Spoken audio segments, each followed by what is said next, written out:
thoughts on how long into this video I make it before I have to take the hat and the scarf off.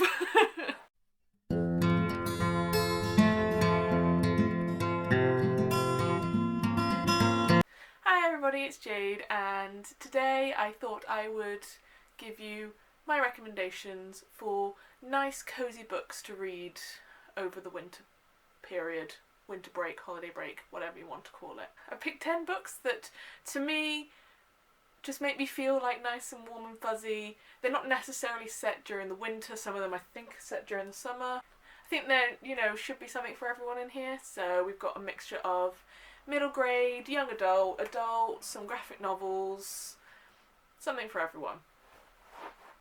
I've picked 10 books and they're in no real particular order, so don't think that like book number 1 in the list, like the last one that I say, is the one that I like the most. I'm just picking them up from the stack that I have next to me, so it's just any random order. I'm going to start with the first 2 are going to be books I don't physically have copies of right now. So book number 1 is Little Women by Louisa May Alcott.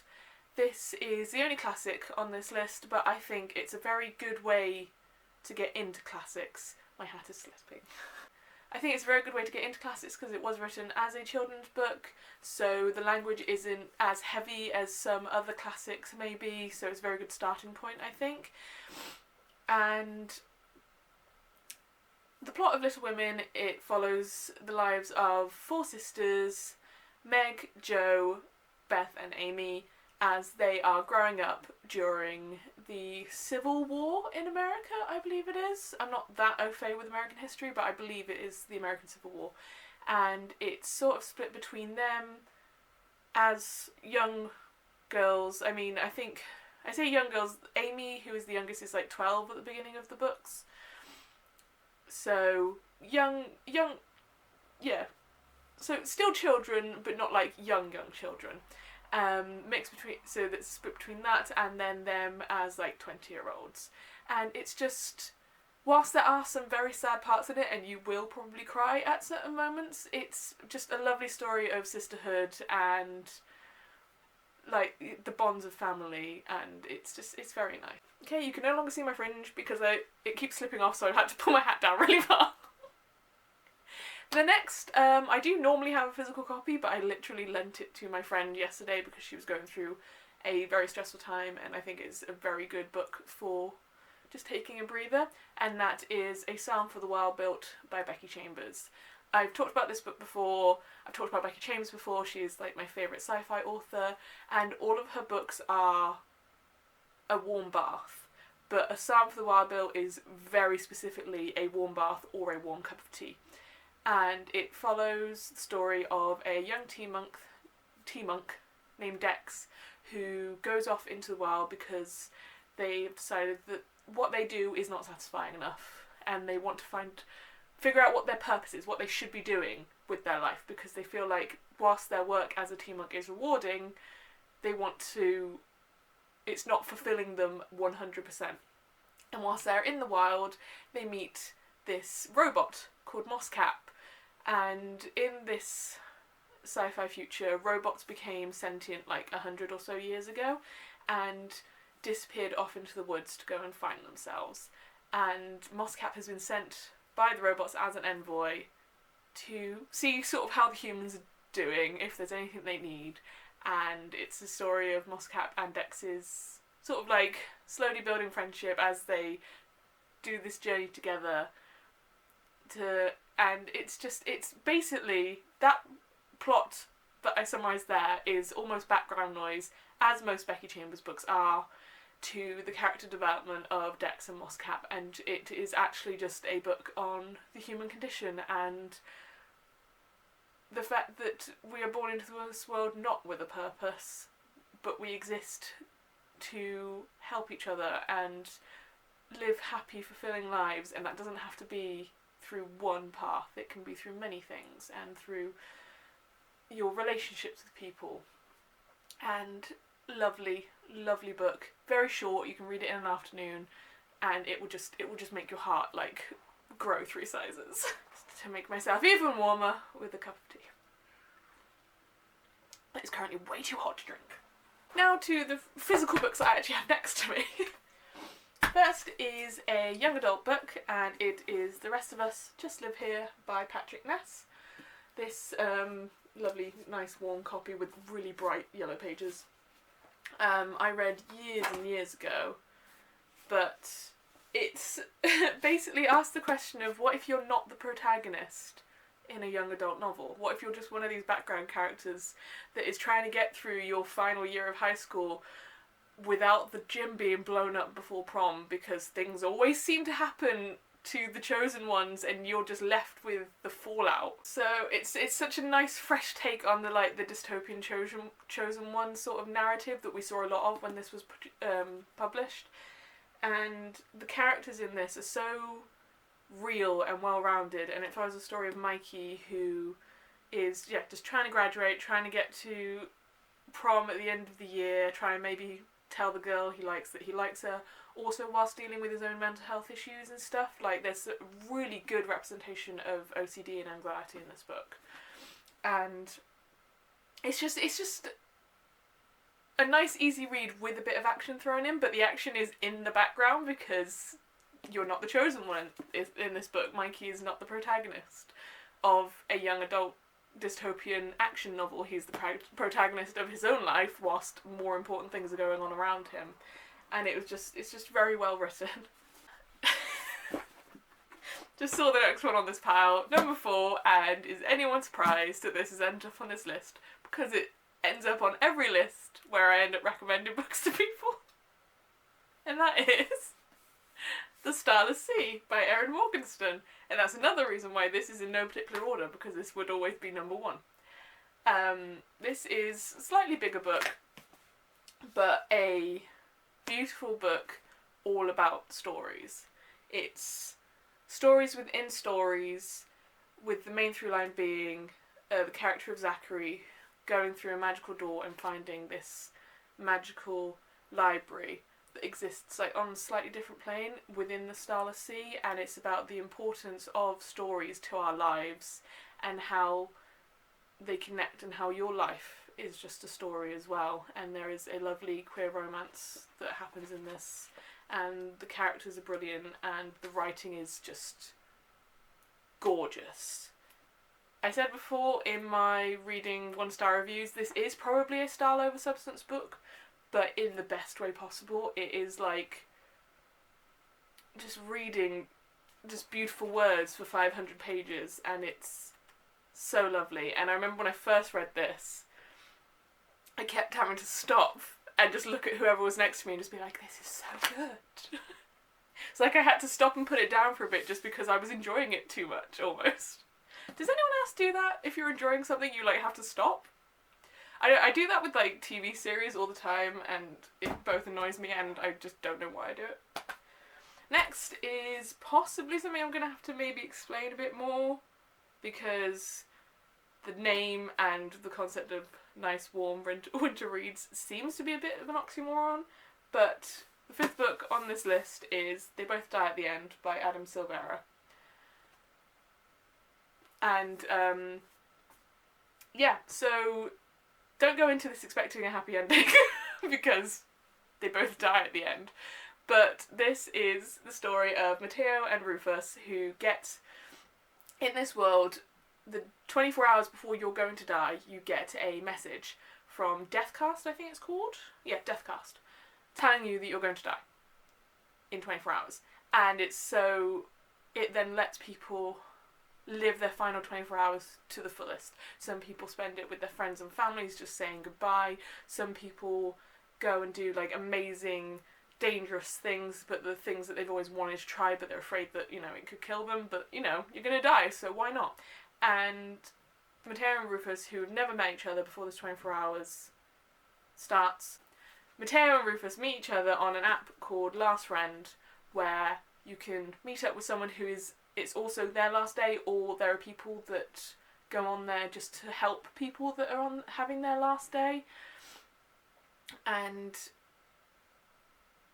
so you have a buddy with you for the end of your world, and Matteo and Rufus are that for each other, and then it develops into a little something more, and it's just lovely, and it will make you cry. So it is a heartbreaking book, but it also gives you the warm fuzzies, which is why it's on this list. On the complete other end of the spectrum, we have a middle grade book here, and to be honest, I could recommend anything by this author from this series, but I picked this one specifically because it has a winter theme, and that is Moominland Midwinter by Tove Jansson, or Jansson, because she is Finnish. And basically, Moominland Midwinter is set in the winter, and Moomin, who is this little character here, if you don't know the Moomins, I mean, I grew up with them. They are like my childhood thing, and I have loads of these gorgeous like Oxfam editions that come in Moominland and all that stuff.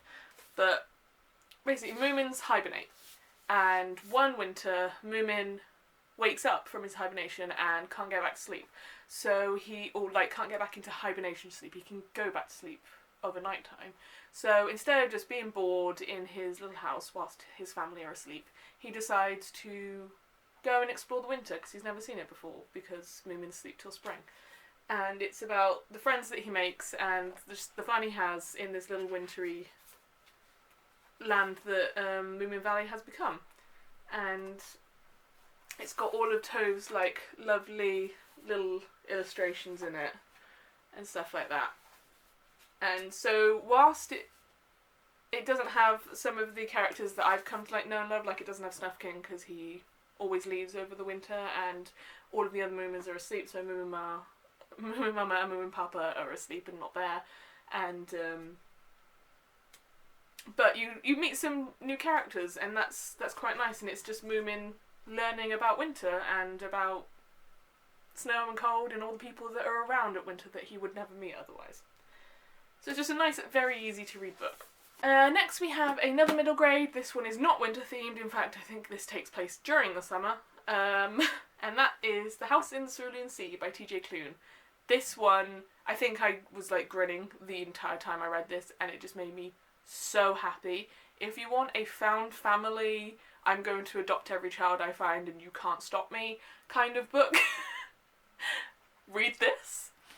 This is a story of Linus, who is like an caseworker, for the Department of Magical Youth, and he gets sent to various orphanages where magical youth are kept. And orphanage is kind of like, it's not really the right word, because a lot of these children have parents and everything, but they've exhibited magical abilities, and therefore the state's kind of taken them off their parents' hands, or their parents just don't want them anymore, and are raising them in these orphanages so that they can basically keep an eye on them. Magical people in this world they are like the minority. They are an allegory for minorities. I mean, this whole thing is sort of allegorical. And he goes to this one orphanage, which is the House in the Cerulean Sea, where the like worst of the worst cases are. And so he doesn't know what to expect. And like when I say worst of the worst cases, like one of the children is the Antichrist and could bring around the end of the world.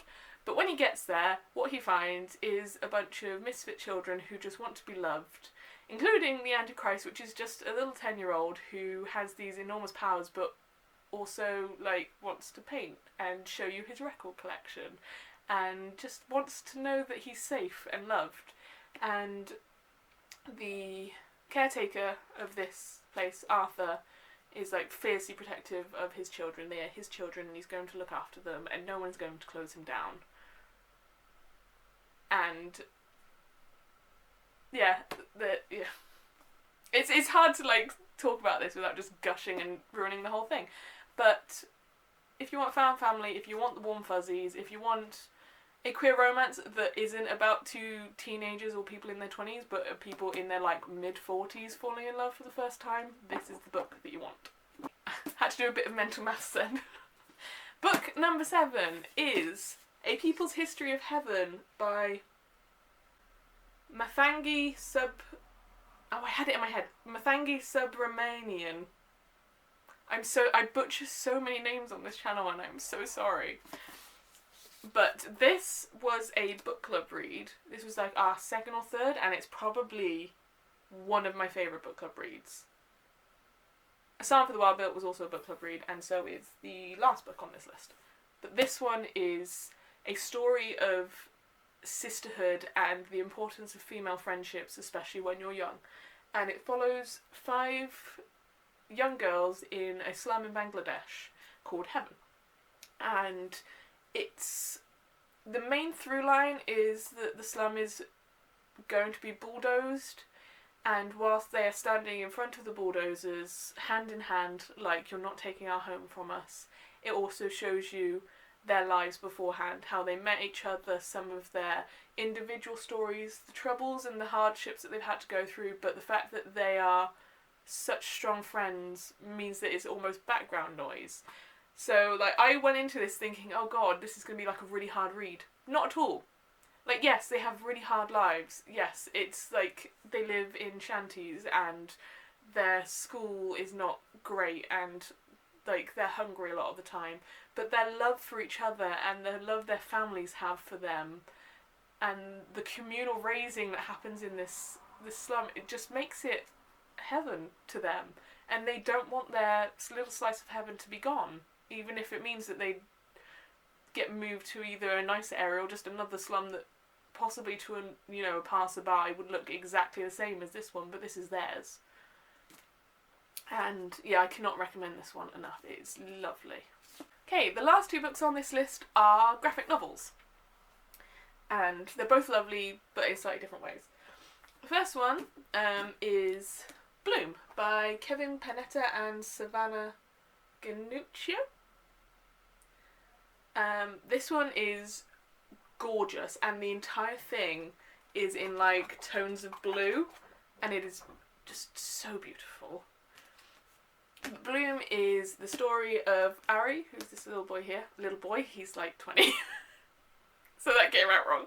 This young man, Ari, who has lived his whole life in this bakery that his parents run, and he's been working there like since he left school and everything, but all he wants in life is to be a musician, to leave this little beach town that he's grown up in and move with his friends to a bigger town that I can't remember the name of right now, but it is like a big American town and I probably should remember it, with his friends. And so he makes a deal with his father, because his father's like, well, I need someone to help me run the bakery. It's not doing all that well and I need your help. And so Ari's like, okay, if I find someone to replace me, can I go? And so he hires Hector, who's this young man here, who is just as passionate about baking as Ari is about music. And so, but during the point where Ari is training Hector and they're getting along and they're becoming friends, it's like Ari may have just found a reason not to leave. And so it is a love story with a whole bunch of baking intermixed in it, including that I think at the end of this, yes, she even put, the artist even puts a couple of recipes in here that I would really like to try, like the famous sourdough rolls. But beautiful, lovely, amazing. And the last book on this list was this month's book club read, so I will also talk about this in my December wrap-up. And that is, big book, The 100 Nights of Hero. Now this is... I'm very glad that it came as a book club pick, because the art style is not necessarily something I would have picked up myself, but this is in the theme of sort of like Arabian Nights, folk tale, fable type thing, story of Cherry and Hero. And it starts off basically with these 2 misogynistic, batshit old men having a bet, where this one guy who is convinced that all women are just like witches, they're not virtuous in any way, they will just sleep with whoever, they have no honour. He basically says to this man who's like, well, my wife is incredibly virtuous, she's so virtuous that even I haven't managed to take her virtue. His wife is Cherry. So they make a bet and he says, right, I will leave for 100 days if you can seduce my wife and take her virtue within that 100 days, you can have her and my castle. If you lose, I will have your castle. And Cherry's maid, Hero, overhears this bet and goes to tell her, and is like, don't worry, I have a plan. I'm not letting this man, like, do this. And the plan is basically that over the next 100 nights, Hero weaves these stories and these tales and tells them to Cherry and this man who's come to take her virtue as like a bedtime story. It's like, because Cherry says, I just want to hear one more story from my maid and then you can take my virtue. And she manages to make these stories last 100 nights. And all of these stories are about sisterhood and women and fighting oppression and stuff, and it's just amazing.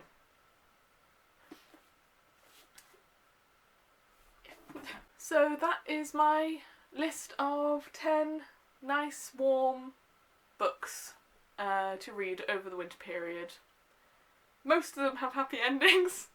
I think only one of them technically has a unhappy ending, and that is told to you in the title, so if you're not looking for that, don't go into They Both Die at the End, because they both die at the end. But just any time of year, these would be great books to read, but I do think when you're on your Christmas break or your winter break and your mind is a bit tired and you've had a lot of food and you just want to curl up in front of the fire with a lovely book, these are the ones to go for. And I think my hair is probably a mess, but my hat has slipped off for the final time, so I think we are going to end it there. As always, if you enjoyed this video, please consider giving it a like. Leave a comment below if you've read any of these books, if you liked them. Are there any other nice warm reads that you think that I would like over the Christmas period? If you want to see more of these kinds of videos, please consider hitting subscribe, but no pressure whatsoever. Be kind to yourself and be kind to others, and I will see you next time. Bye!